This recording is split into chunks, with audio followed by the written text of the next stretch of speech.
Assalamualaikum warahmatullahi wabarakatuh. Selamat siang semuanya. Di sini saya Leta Sosmewa mewakili kelompok saya yang akan memandu jalannya diskusi kita pada siang hari ini. Baiklah, di sini saya terlebih dahulu akan memperkenalkan rekan-rekan saya. Yang pertama itu Nur Febrianti, yang kedua Fitriana, yang ketiga Elsa Oktaviani, yang keempat Jiwanti Anjaswitri, yang terakhir Riki Saputra. Baiklah, di sini kami akan membahas materi kami mengenai realisasi pemberdayaan perempuan serta kebijakan dasar pelaksanaan strategi program pemberdayaan perempuan. Nah, untuk mempersingkat waktu, maka saya akan mempersilahkan rekan saya terlebih dahulu menyampaikan materinya. Baiklah, di sini saya akan membahas tentang pengertian dan tujuan pemberdayaan perempuan. Pengertian pemberdayaan perempuan merupakan upaya untuk mengatasi hambatan guna mencapai pemerataan atau persamaan bagi laki-laki dan perempuan pada setiap tingkat proses pembangunan. Pemberdayaan perempuan menjadi strategi penting dalam meningkatkan peran perempuan serta meningkatkan potensi diri agar lebih mampu mandiri dan berkarya. Kesadaran mengenai peran perempuan mulai berkembang yang diwujudkan dalam pendekatan program perempuan dalam pembangunan. Selanjutnya itu tujuan pemberdayaan perempuan. Tujuan pemberdayaan perempuan adalah untuk membangun kesadaran perempuan tentang kesetaraan gender agar mampu mengembangkan potensi yang ada pada dirinya, sehingga perempuan dapat mandiri dan ikut berpartisipasi dalam pembangunan. Sedangkan menurut Nugroho 2008, tujuan program pemberdayaan perempuan 1. Meningkatkan kemampuan kaum perempuan untuk melibatkan diri dalam program pembangunan sebagai partisipasi aktif agar tidak sekedar menjadi objek pembangunan seperti yang terjadi selama ini. Yang kedua itu meningkatkan kemampuan kaum perempuan dalam kepemimpinan untuk meningkatkan posisi tawar-menawar dan keterlibatan dalam setiap pembangunan, baik sebagai perencana, pelaksana, maupun melakukan monitoring dan evaluasi kegiatan. Yang ketiga itu meningkatkan kemampuan kaum perempuan dalam mengelola usaha skala rumah tangga, industri kecil maupun industri besar untuk menjunjung peningkatan kebutuhan rumah tangga maupun untuk membuka peluang kerja produktif dan mandiri. Tujuan terakhir itu yaitu meningkatkan peran dan fungsi organisasi perempuan di tingkat lokal sebagai wadah pemberdayaan kaum perempuan agar dapat terlibat secara aktif dalam program pembangunan pada wilayah tempat tinggalnya masing-masing. Terima kasih. Baiklah, saya akan melanjutkan pada sasaran pemberdayaan perempuan. Ada 3. Yang pertama, meningkatkan kualitas sumber daya perempuan di berbagai kegiatan sektor dan subsektor, serta lembaga dan non-lembaga yang mengutamakan peningkatan kemampuan dan profesionalisme atau keahlian kaum perempuan. Yang kedua, mewujudkan kepekaan, kepedulian gender dan seluruh masyarakat, penentu kebijakan, pengambil keputusan, perencanaan dan penegak hukum, serta pembaharuan produk hukum yang bermuatan nilai sosial budaya serta keadilan yang berwawasan gender. Yang ketiga, mengoptimalkan koordinasi dan keterpaduan dalam pengelolaan pemberdayaan perempuan yang meliputi aspek perencanaan, pelaksanaan, pengendalian, pemantauan, evaluasi, dan pelaporan. Baiklah, yang selanjutnya yaitu program-program pemberdayaan perempuan. Yang pertama yaitu penguatan organisasi kelompok perempuan di segala tingkat mulai dari kampung hingga nasional. Seperti misalnya PKK, perkumpulan koperasi maupun yayasan sosial. Ini bertujuan sebagai penguatan kelembagaan untuk meningkatkan kemampuan lembaga agar dapat berperan aktif sebagai perencana, pelaksana, maupun pengontrol.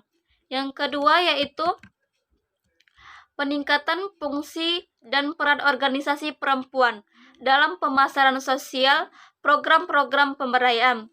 Hal ini tentu penting mengingat selama ini pemberdayaan yang ada kurang disosialisasikan dan kurang melibatkan peran masyarakat.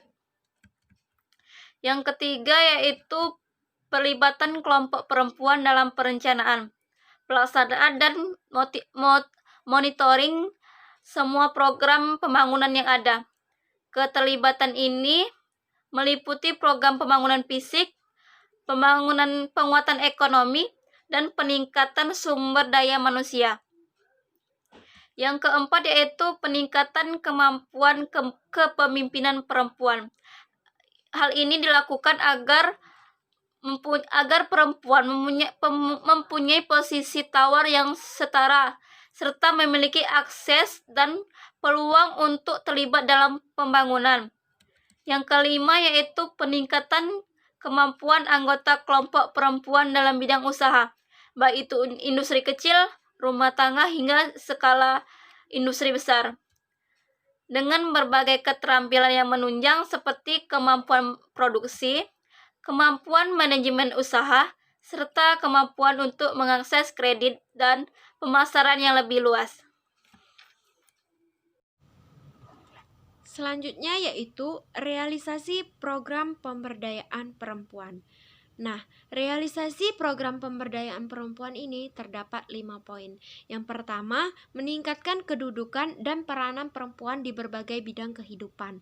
Yang kedua, meningkatkan peran perempuan sebagai pengambil keputusan dalam mewujudkan kesetaraan dan keadilan gender. Yang ketiga, meningkatkan kualitas peran dan kemandirian organisasi perempuan dengan mempertahankan persatuan dan kesatuan.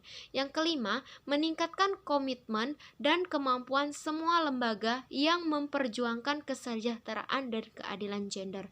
Dan yang terakhir, mengembangkan usaha pemberdayaan perempuan, kesejahteraan keluarga dan masyarakat, serta perlindungan anak. Baiklah, di sini saya akan melanjutkan tentang kebijakan dasar pemberdayaan perempuan. Di sini ada 9. Yang pertama, pengaruh utamaan gender dalam pembangunan nasional dilakukan melalui under policy atau kebijakan satu pintu. Yang kedua, peningkatan kualitas sumber daya manusia perempuan. Yang ketiga, pembaharuan hukum dan perundang-undangan. Yang keempat, penghapusan kekerasan terhadap perempuan. Yang kelima, penegakan hak asasi manusia atau HAM bagi perempuan. Yang keenam, peningkatan kesejahteraan dan perlindungan anak. Yang ketujuh, kemampuan lembaga pemerintah dalam pemberdayaan perempuan untuk meningkatkan peran serta masyarakat. Yang kedelapan, perluasan jangkauan pemberdayaan perempuan. Yang kesembilan, peningkatan penerapan komitmen internasional. Selanjutnya, saya akan menjelaskan kebijakan-kebijakan yang memuat pemberdayaan perempuan. Kebijakan pemerintah tentang pemberdayaan perempuan secara garis besar dapat dikategorikan menjadi 2, yaitu yang pertama, kebijakan yang bersifat mainstream, dan yang kedua, kebijakan yang bersifat spesifik. Mainstream yang dimaksudkan di sini adalah suatu aspek atau arah yang paling penting. Jadi, kebijakan yang bersifat mainstream ini adalah kebijakan yang bersifat arahan atau strategi dan yang paling penting atau yang paling utama. Contohnya, kebijakan pemerintah tentang pengaruh utamaan gender. Nah, kebijakan yang bersifat spesifik yang dimaksudkan di sini adalah yang khas atau yang bersifat khusus. Jadi, kebijakan yang bersifat spesifik adalah kebijakan khusus yang mengatur tentang hal-hal tertentu atau hal-hal yang khusus. Nah, contohnya kebijakan tentang program pendidikan, kesehatan, ekonomi, dan lain sebagainya. Lah, mungkin itu saja pemaparan dari kelompok kami. Jika ada salah kata kami mohon maaf, kepada Allah kami mohon ampun. Wabillahi taufiq wal hidayah. Wassalamualaikum warahmatullahi wabarakatuh.